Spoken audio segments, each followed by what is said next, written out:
بسم اللہ الرحمن الرحیم۔ تفسیر المنطق کے سبق 13 13ویں سبق کے تیسرے پارٹ میں خوش آمدید۔ گزشتہ اسباق کے اندر ہم نے تعریف، معرف، قول اشارے، حد اور اسی طرح رسم کی تعریف ہم پڑھ چکے ہیں۔ پھر ہم نے حد تام کی تعریف ہم نے پڑھ لی ہے۔ آج کے سبق میں ہم نے 3 چیزیں پڑھنی ہیں۔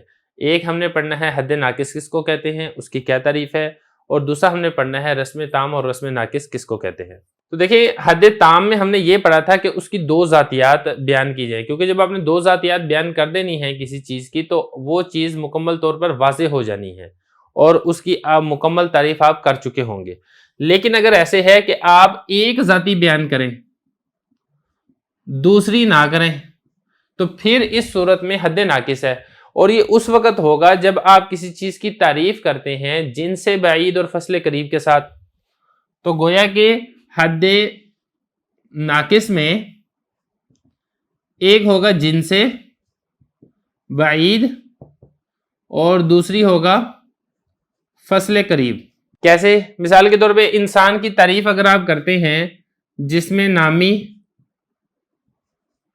ناطق، اب یہ دیکھیں جو ناطق ہے، ناطق یہ فصل قریب ہے، لیکن جو جسم نامی ہے یہ اس کی جن سے قریب نہیں ہے بلکہ جن سے بعید ہے۔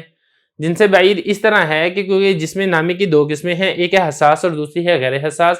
حساس کو حیوان کہا جاتا ہے، پھر حیوان کی آگے قسم ہے انسان، یا ہم یہ کہیں کہ حیوان کی آگے قسم ہے ناطق۔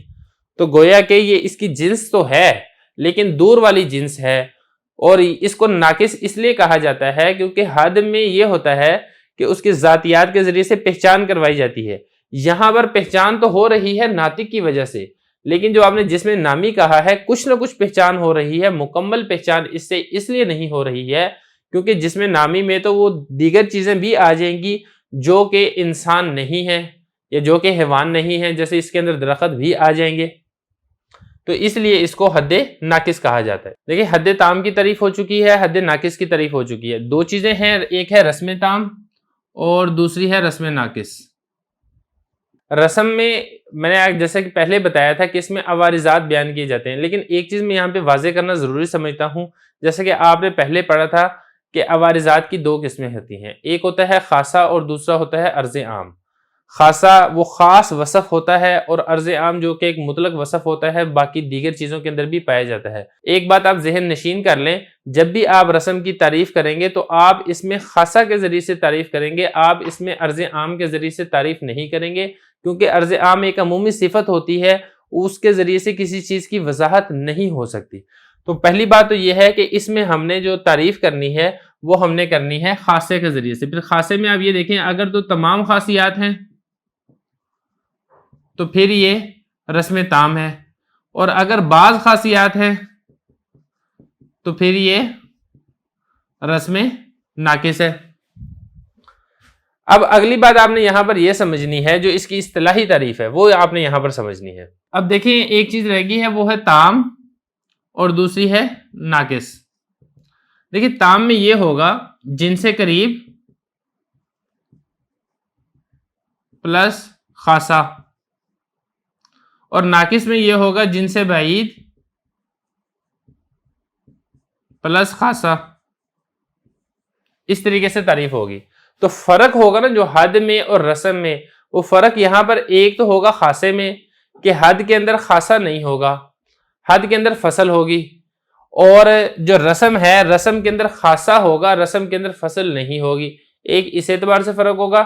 دوسرا جو فرق ہوگا وہ بالکل ویسے ہی ہے، بلکہ اس کو فرق کہنا ہی درست نہیں ہے۔ جیسا کہ وہاں پر تام کے اندر جن سے قریب تھا، اسی طرح جو رسم ہے اس میں تام میں بھی جن سے قریب ہوگا، اور جیسا کہ وہاں پر ناقص میں جن سے بعید تھا، اسی طرح یہاں پر بھی ناقص میں جن سے بعید ہوگا۔ مثال کے طور پہ اب ہم رسم تام کی مثال لے لیتے ہیں، اس کی ہم تعریف کرتے ہیں۔ اگر کوئی آپ سے پوچھتا ہے کہ انسان کیا ہے، آپ اس کی تعریف کرتے ہیں حیوان ضاحک، ہنسنے والا حیوان، یا آپ اس کی تعریف کرتے ہیں حیوان کاتب۔ ابھی دیکھیں، حیوان جیسا کہ میں نے آپ کو پہلے بتایا تھا کہ حیوان یہ جن سے قریب ہے، کیونکہ اس سے اوپر جسم نامی ہے وہ اس کی جن سے بعید ہے، جسم نامی سے اوپر جوہر ہے وہ جوہر بھی اس کی جن سے بعید ہے۔ یہ ساری بات پیچھے تفصیل کے ساتھ گزر چکی ہے، تو یہ تو بات آسان ہے۔ اب دوسری بات یہ دیکھیں، جو خاصہ ہے یہ اس کی ضاحک ہنسنے والا یہ اس کا خاصہ ہے، کیونکہ انسان کی جو حقیقت ہے اس کے ذات ترکیبیہ ہے، اس میں ہنسنے کو کوئی عمل دخل نہیں ہے، لیکن یہ ہنسنا انسان کی ایک ایسی صفت ہے جو صرف انسان میں پائی جاتی ہے اور یہ انسان کی پہچان کرواتی ہے۔ اور اس کے اندر چونکہ دونوں چیزیں آ گئی ہیں، ایک اس میں جن سے قریبی آ چکا ہے، دوسرا اس میں خاصہ بھی آ چکا ہے، اس لیے ہم اس کو کہیں گے کہ یہ رسم تام ہے۔ اور اسی طرح اگر آپ اس کی تعریف کرتے ہیں انسان کی جسم نامی کاتب، اب جسم نامی کاتب سے اگر آپ تعریف کرتے ہیں تو کاتب تو چونکہ انسان کا خاصہ ہے اور جسم نامی اس کی جن سے قریب نہیں بلکہ جن سے بعید ہے، اس لیے اس صورت میں اس کو رسم ناقص کہا جائے گا کہ اس میں اس کے بعض عوارضات بیان کیے جا رہے ہیں، بعض عوارضات بیان نہیں کیے جا رہے ہیں، کیونکہ جب آپ جسم نامی سے تعریف کریں گے تو جسم نامی میں تو پھر درخت بھی آ جائیں گے اور انسان کی مکمل وضاحت جسم نامی کاتب کے ذریعے سے نہیں ہو سکتی ہے۔ دوسری بات یہ کہ آپ یہاں پہ جو انسان کی تعریف ہے آپ یہ نہیں کہہ سکتے کہ جسم نامی ماشی، کیونکہ جو ماشی ہے یہ اس کا خاصہ ہے ہی نہیں ہے بلکہ عرض عام ہے، اور یہ میں بات آپ کو تفصیل سے بتا چکا ہوں کہ جو رسم ہے، رسم کے اندر آپ عرض عام کو ذکر نہیں کر سکتے ہیں بلکہ آپ کو خاصہ ہی کو ذکر کرنا پڑے گا۔ اسی طرح ہمارا یہاں پر یہ والا سبق مکمل ہوتا ہے جس میں ہم نے رسم تام، رسم ناقص اور حد تام اور حد ناقص ہم یہاں پر تفصیل سے پڑھ چکے ہیں۔ اگلے سبق میں جو ہم کتاب کی عبارت ہے ہم انشاءاللہ اس کو حل کریں گے۔